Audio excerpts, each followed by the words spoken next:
It's time to get real. It's time to get raw. It's time to look ourselves in the mirror and come to the resolve that this version of ourself is not going to carry us in the stretch.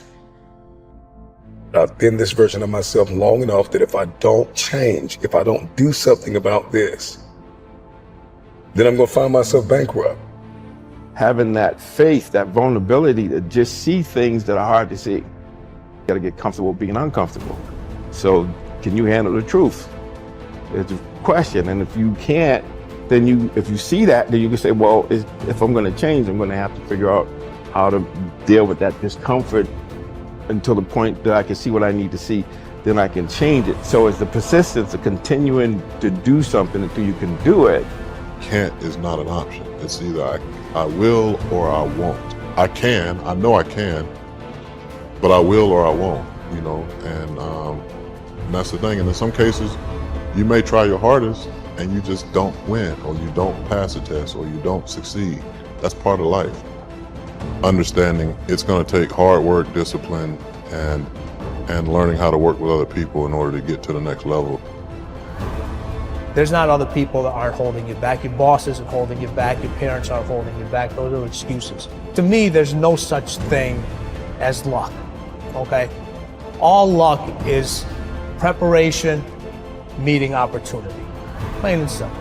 Once I realized that I could get better at anything, it dawned on me that how I spend my time is a spiritual consideration. And I didn't want to die with potential that I failed to turn into skill set. That to me, that speaks to me. How much of my potential can I actually turn into skill set and get good at this stuff and push and grow and improve? Like, that to me is just this incredibly intoxicating loop. Is waking up every morning with a desire to adapt, with a desire to change. Stand out today. Be different. Become something different. Stop lying to yourself and stand up and become something with worth, something with more than you've ever been.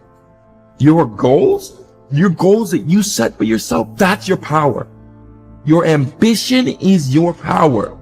It's about how hard you can get hit and keep moving forward. How much you can take and keep moving forward. You have to electrify and get all the things that are necessary within you to start doing the things that you need to do. So when the time comes, you can kick down that door and move towards the possibilities of being the best of who you really are. Learning how to concentrate, learning how to focus in, deciding that you're going to focus to develop your skills. You'll be surprised of the ideas that will come to you, of the people that you'll be able to attract, of the opportunities that you'll be able to see. You'll begin to see things that have been standing there looking you in the face saying, I can't believe this has been here all this time. There are so many people in the world and you know, you may be watching this right now, and you have these incredible ideas, and what you think is missing is motivation. And that's not true. Because the way that our minds are wired, and the fact about human beings, is that we are not designed to do things that are uncomfortable or scary or difficult. Our brains are designed to protect us from those things, because our brains are trying to keep us alive. And in order to change, in order to build a business, in order to be the best parent, the best spouse, to do all those things that you know you want to do with your life, with your work, with your dreams, you're going to have to do things that are difficult, uncertain, or scary, which sets up this problem for all of us. You're never going to feel like it. Why is it so hard to do the little things that would improve my life? Waking up and realizing that I'm never going to feel like doing the things that are tough or difficult or uncertain or scary or new, so I need to stop waiting until I feel like it. And number two, I am one decision away from a totally different marriage, a totally different life, a totally different job, a totally different income. Whatever you don't use, you lose. Lack of use causes loss. On this planet. Maybe not the next one, but on this one. If you tie your arm to your body, leave it there long enough, you'll never use it again. It's over. For the arm. Now, it may not be over, but it's over for the arm. The only way to keep the use of this arm is what? Keep using it. If you quit, you lose. Automatically. They don't bring it up for a vote. You lose automatically when you quit. Now, the same thing that goes for your arm goes for your brain, mentality. The same thing goes for all the human virtues. Ambition, unused, decline. Strong feelings, unused, diminish.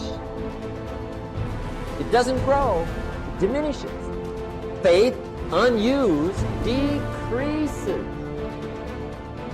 It's a law. Vitality, unused, diminishes. Energy, unused, decreases. The guy says, well, I'm going to save up my energy. You can't do that. That's like trying to save today, put it on the end of the year. See, you can't do that. They'll come take you away. If you don't use today, what? It's lost. The guy says, well, I'll work twice as hard tomorrow to make up for it. See, that's foolish. You could have done that anyway. Today unused is lost. A talent unused is lost. An ability unused is lost. So here's one of the key expressions of the evening. Take a new inventory of yourself. Starting tomorrow, new project. Take a new inventory. And make sure that all of your talent and ability and mentality and ingenuity and vitality and strong feelings, faith, courage, make sure that all you've got is being used. Otherwise, you lose. Resolve to focus on the solution and what can be done now, rather than on what happened and who's to blame. Think in terms of the action you can take to resolve the situation, rather than what went wrong and who is to blame. To remain optimistic, look for the good in every situation. When you look for something good, you will always find something good. Furthermore, while you're looking for something good, because your conscious mind can hold only one thought at a time, you will automatically become positive, optimistic, and back in full control. Seek the valuable lesson in every problem or difficulty. Every setback you face contains one or more lessons that have been sent to you to help you be more successful in the future. The difference between successes and failures is simple. Failures feel sorry for themselves when things go wrong, whereas successful people look for the valuable lesson they can learn that will help them in the future. Normal Vincent Peale used to say, when God wants to send you a gift, he wraps it up in a problem. The bigger the gift that God wants to send you, the bigger the problem he wraps it up in. Instead of concentrating on the problem, look for the gift. Wonderfully enough, you will always find it. What's more, sometimes the gift or valuable lesson can be of far greater value than the cost of the problem itself. Sometimes one lesson that you learn in dealing with a problem can be the key to your long-term success. As Napoleon Hill wrote, within every problem or obstacle lays the seed of an equal or greater opportunity or benefit. Your job is to find it. Continually think of yourself as a strong, powerful, resolute person in the face of adversity. In World War, a British general was described by his superiors. There he stands like an iron peg driven into the frozen ground, immovable. Let this be an accurate description of you whenever you face difficulties or problems of any kind. Resolve to stand like an iron peg driven into the frozen ground. When you resolve in advance that you will never give up, your success is virtually guaranteed. In the final analysis, nothing can really stop you but yourself. In life, it doesn't matter how many times you get knocked down.